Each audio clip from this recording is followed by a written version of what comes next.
ज्योतिष की दुनिया में तीन सबसे प्रमुख पिलर होते हैं। एक होता है करियर, दूसरा है मैरिज और तीसरा है मेडिकल। तो अब हम स्टार्ट करने वाले हैं अपना मेडिकल सब्जेक्ट। मेडिकल एस्ट्रोलॉजी क्या होती है?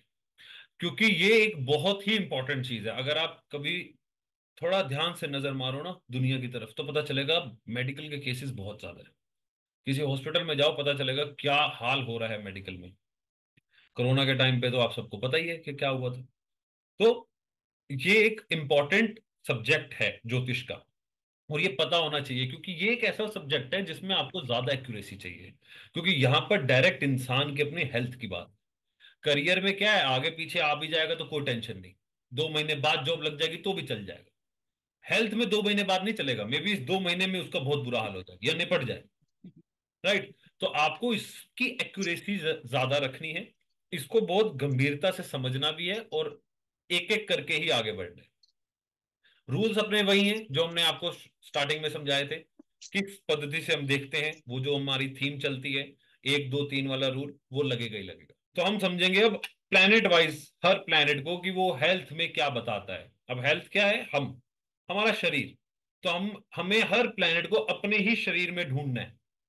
जितने प्लैनेट्स को हम अपने शरीर में ढूंढ लेंगे, जितनी चीजों को कनेक्ट कर लेंगे, उतना हम अपनी हेल्थ की प्रिडिक्शन के पास में पहुंच जाएंगे। क्योंकि हमारे शरीर में ये ऊपर से लेकर नीचे तक जो भी है, वो हर किसी ना किसी प्लैनेट से कनेक्ट है। हर एक चीज, हर एक चीज। तो जितना मुझे ये पता होगा कि कौन से प्लैनेट से क्या देखा जा रहा है, उतना ही मैं अपनी प्रिडिक्शन के करीब पहुंच पाऊंगा। तो हम स्टार्ट करते हैं सबसे पहले सूर्य से। सन। सन एक किंग प्लैनेट है। सन किसी भी व्यक्ति के व्हाइट ब्लड सेल्स होते हैं। जितना सूर्य अच्छा होगा, उतने उस व्यक्ति के व्हाइट ब्लड सेल्स अच्छे होंगे। जब जब सूर्य खराब, तब तब उसके व्हाइट ब्लड सेल्स काम नहीं कर पा रहे हैं, या वो रोग से उतना अच्छे से लड़ नहीं पा रहा है। ओवरऑल आत्मा का प्लेनेट है सूर्य। तो एक शरीर के अंदर क्या चला रहा है, उसको सिर्फ आत्मा ही तो चला रही है। अगर वो नहीं है तो कुछ भी नहीं है। तो सूर्य आत्मा है, इसलिए हेल्थ में सबसे ज्यादा इंपॉर्टेंट रोल प्ले कर रहा है। आत्मा का ही है मेन चीज। इसके बाद सूर्य होता है दूसरी चीज। आत्मा कहाँ विराजमान है? एक अगर हम वैसे देखें, सारे क्या कहते हैं, मन आत्मा कहाँ है? यहाँ, हृदय में, हार्ट में। सूर्य ही हार्ट भी होता है। तो अगर किसी व्यक्ति का हार्ट में कोई भी समस्या आती है, तो उससे डायरेक्टली कनेक्शन है सूर्य का। मेरा हार्ट की आर्टरीज वगैरह ब्लॉक हो गई, हार्ट अटैक आ गया, दिल में सुराख हो गया, दिल छोटा हो गया, दिल बड़ा हो गया, कुछ भी, तो मेरा सूर्य खराब हो रहा है। सूर्य ही मेरी पूरी बॉडी के अंदर हड्डी है।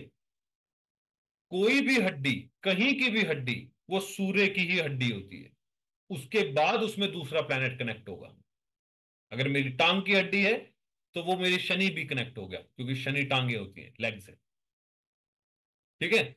अगर वो मेरी लेट से हाथ की हड्डी है, तो मेरी जो भुजाएं हैं ये मंगल होती हैं, तो सूर्य के साथ मंगल भी कनेक्ट हो जाए। राइट। तो हड्डी इज सन, हृदय is sun, white blood cell sun, vitamin D sun, ये सब सन है हमारे जीवन में, हमारी बॉडी के अंदर। आंखें जो होती हैं, इसमें भी राइट आई इज सन। ठीक है। आंखों की सुंदरता भी सूर्य से आती है। सूर्य चंद्र अच्छे होते हैं तो आंखों की सुंदरता अच्छी होती है। ऐसे लोगों की आंखें दिखने में अच्छी होती है। सूर्य के बाद आता है हमारा मून, चंद्रमा। ये बहुत इंपॉर्टेंट प्लेनेट है। हेल्थ का सवाल है, वेल्थ का सवाल है, किसी भी सवाल में चंद्रमा का रोल सबसे ज्यादा इंपॉर्टेंट होता है, क्योंकि ये हमारा मन है।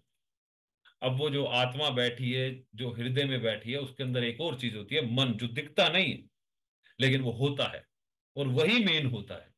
और उस मन की ही लड़ाई हर समय, आपके मन की लड़ाई आपके दिमाग से चलती रहती है। इसलिए चंद्रमा और बुध का कॉम्बिनेशन बड़ा खतरनाक हो जाता है, क्योंकि वो तर्क वितर्क होगा। आप ही के अंदर तर्क वितर्क होता रहेगा। मन कुछ कहेगा, दिमाग कुछ कहेगा, बुध कुछ कहेगा, चंद्रमा कुछ कहेगा। राइट।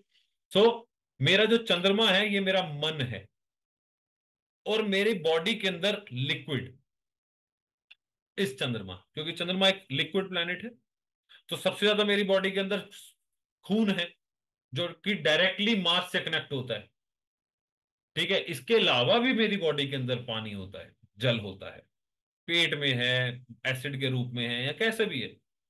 ठीक है, खराब हो रहा है तो चंद्रमा। अब मन बहुत सारे अपने डिजीज देता है, मन से ही कनेक्टेड बहुत सारे डिजीजेस आ जाते हैं। जैसे कि क्या, एक डिजीज है जो कि डिजीज नहीं है लेकिन बोला गया डिप्रेशन, डिप्रेशन। सबसे ज्यादा। कोई डिजीज नहीं है लेकिन ये डिजीज है और बहुत बड़ा है आज के टाइम पे। हर बंदा यही बोल रहा है कि मैं स्ट्रेस में हूं।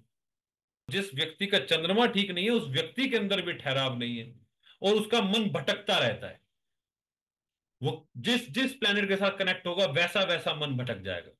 चंद्रमा के साथ मैंने आपको एक और बात बताई थी, ये एक ऐसा प्लेनेट है कि जहां भी ये बैठा है वहीं आपका मन है, वहीं की टेंशनें आप सबसे ज्यादा लोगे, क्योंकि आपका मन वहां है और वो शांत होता नहीं है। किसी का 4th हाउस में चंद्रमा है, वो माँ से बहुत करीब रहेगा, माँ की चिंता करता रहेगा, माँ से कनेक्शन बहुत स्ट्रांग है उसका। किसी का 2nd हाउस में चंद्रमा है तो पैसा, सेविंग्स और परिवार, परिवार की टेंशन लेता रहेगा। किसी का 6ठे में चंद्रमा है तो ऐसे व्यक्ति हर समय दिमाग में रोग को बहुत सोचते हैं, हेल्थ रिलेटेड कोई इशू ना आ जाए, और इनको इसी बात की चिंता होती रहती है हेल्थ की। इनकी मदर भी इंपैक्ट उसके ऊपर भी डायरेक्ट आता है, 6ठे का चंद्रमा 8वें या 12वें में भी।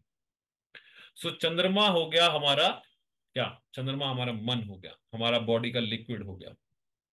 ठीक है, चंद्रमा कफ दोष देता है, कफ से रिलेटेड प्रॉब्लम्स देता है, ये नजला की प्रॉब्लम देता है, कोल्ड एंड कफ। उसमें क्या निकलता है, लिक्विड ही तो निकल रहा है कोल्ड एंड कफ में, भले वो लिक्विड किसी भी रूप में हो।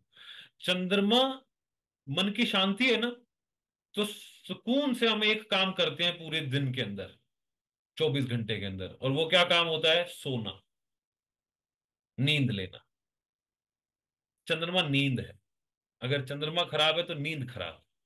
जिन भी लोगों को रात को जगने की आदत है, नींद टूट जाती है, घबरा के उठ जाते हैं, सारी सारी रात जागे जा रहे हैं, सो ही नहीं रहे हैं, या कुछ ज्यादा ही सोए जा रहे हैं, उठ ही नहीं रहे हैं, तो उन सब का चंद्रमा खराब। और इसका डायरेक्ट कनेक्शन 12th हाउस से। अभी हम हाउसेस को भी समझेंगे। इसके बाद चंद्रमा हमारा एक और बहुत इंपॉर्टेंट है जो कि लंग्स।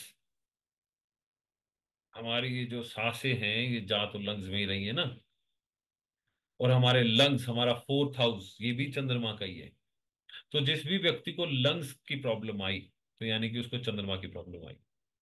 सांस लेने की प्रॉब्लम नहीं, रेस्पिरेटरी सिस्टम डिफरेंट उसमें जाएगा, सिर्फ लंग्स को पकड़ रहे हैं अभी हम। तो अगर लंग कैंसर हो गया, लंग्स की कोई भी समस्या, लंग में वो आ गई, बलगम जम गई, स्पॉट्स आ गए, या कुछ भी ऐसी समस्या आती है, तो उस व्यक्ति का चंद्रमा खराब हो रहा है, 4th हाउस भी खराब हो रहा है, चंद्रमा भी खराब।